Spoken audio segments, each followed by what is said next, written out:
One day, while Jed was out hunting for supper in the brush, he struck something unexpected with his rifle.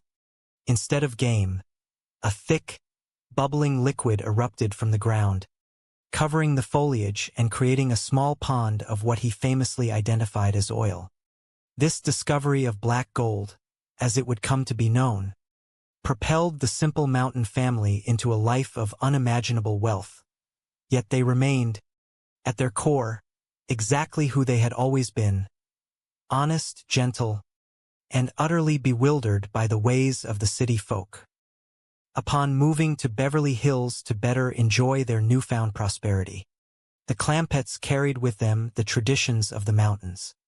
Their mansion, a sprawling estate, was often filled with the sounds of critters, the smells of home-cooked victuals like hand-slung chitlins and pickled pawpaws, and the warmth of a family that valued each other above all material possessions. In the heart of the city, they remained a curiosity to their neighbor, Mr. Milburn Drysdale, the president of the Commerce Bank, who lived in a state of constant nervous agitation over the security of the tens of millions of dollars sitting in his vault. Mr. Drysdale and his long-suffering secretary, Miss Jane Hathaway, spent their days attempting to manage the eccentricities of the Clampetts while keeping them shielded from the many con artists and opportunists who viewed the naive mountaineers as easy targets. As the years passed, the family found themselves entangled in adventures that took them far beyond the gates of their California estate. In one such instance, fueled by a desire to contribute to the greater good, the family set their sights on the nation's capital. The world of politics and government was entirely foreign to them, yet their singular focus was pure. They wanted to fight the encroaching smog that plagued the modern world. Believing that a combination of brains and money, their primary assets, would be enough to save the air for everyone, they traveled with a spirit of adventure, Jethro driving his latest contraption, a vehicle he claimed was an electric car, while Granny packed jars of her finest preserves and Ellie Mae brought along a menagerie of her beloved animals. Their arrival in Washington, District of Columbia, was marked by the usual series of misunderstandings that seemed to follow them everywhere. They truly believed that, with enough goodwill, they could donate their fortune to the president, help with the household chores at the White House, and fix the world's problems over a quiet dinner. They were met by a man known as Honest John, an individual who, while claiming to be a patriot and a friend to the people, was in truth a clever charlatan. He saw in the Clampetts not a force for environmental change, but a fountain of endless resources. He spoke to them in a language they believed to be indigenous, weaving tales of noble Indian princesses and ancestral lands, convincing Jed that he was participating in a historic and vital mission by purchasing pieces of the city from a mysterious woman named Sitting Hawk. While Jed was busy trying to do the right thing, buying the White House, the Capitol, and even the Washington Monument to return them to the people, the family remained blissfully unaware of the ruse. They wandered through the halls of power with the same humility they had shown in the Ozarks, treating senators and security guards with the same politeness they accorded their neighbors. Ellie Mae, ever the animal lover, found joy in the local wildlife, while Granny kept a watchful eye on the quality of the food and the cleanliness of their accommodations.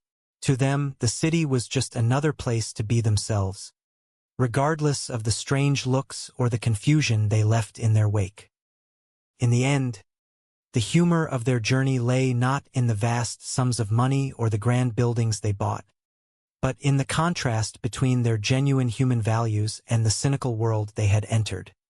When their adversary, Honest John, eventually found himself overwhelmed by the sheer, unwavering kindness of the people he had tried to swindle, he broke down, unable to sustain his charade in the face of such pure, unadulterated goodness.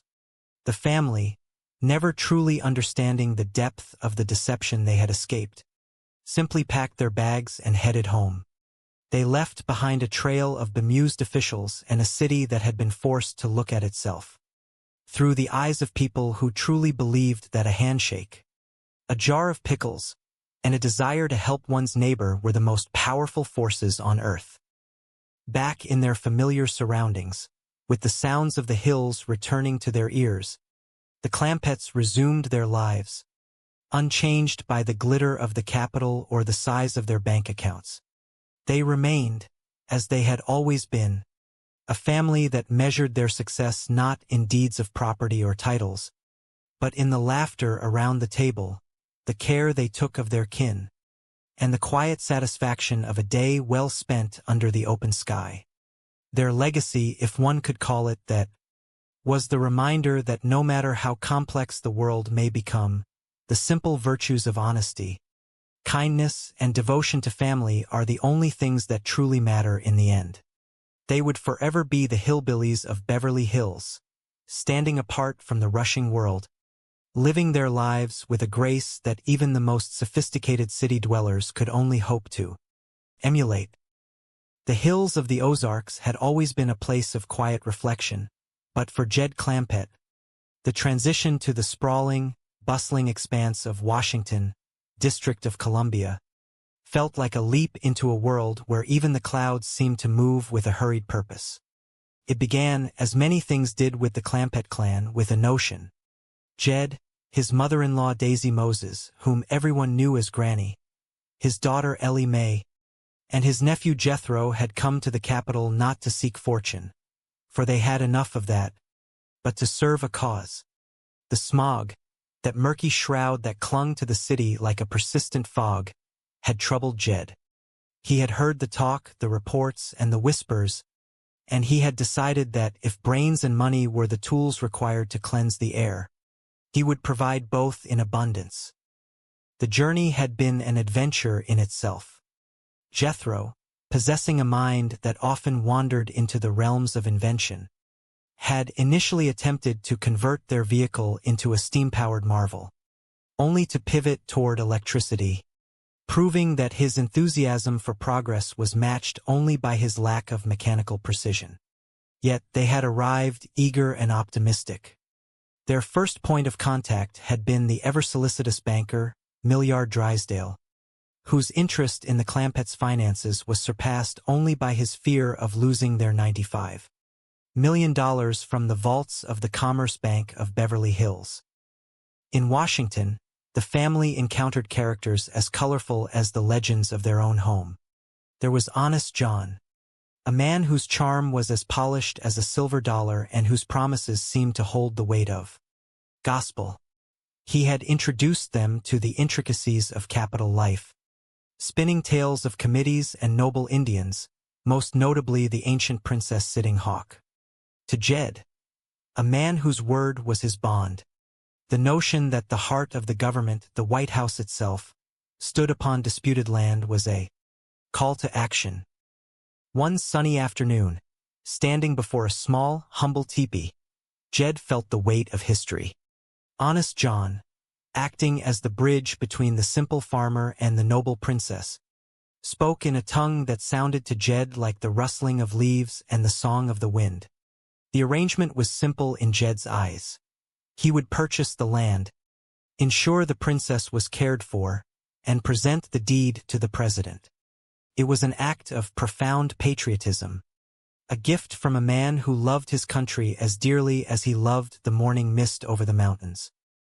The price was $1 million, a figure that seemed appropriate for the majesty of the White House. When the transaction was complete and the document was in his hands, Jed felt a sense of pride that no amount of gold could replicate. Yet, the path to the president was not as straight as a mountain trail. Security clearances, bureaucratic red tape, and the general confusion of city officials turned a simple gesture into an odyssey. They were redirected, scrutinized, and occasionally ushered into places that seemed more suited for the weary than the honored. Back at their hotel, a palace of marble and velvet, Ellie Mae had begun her own mission. She had collected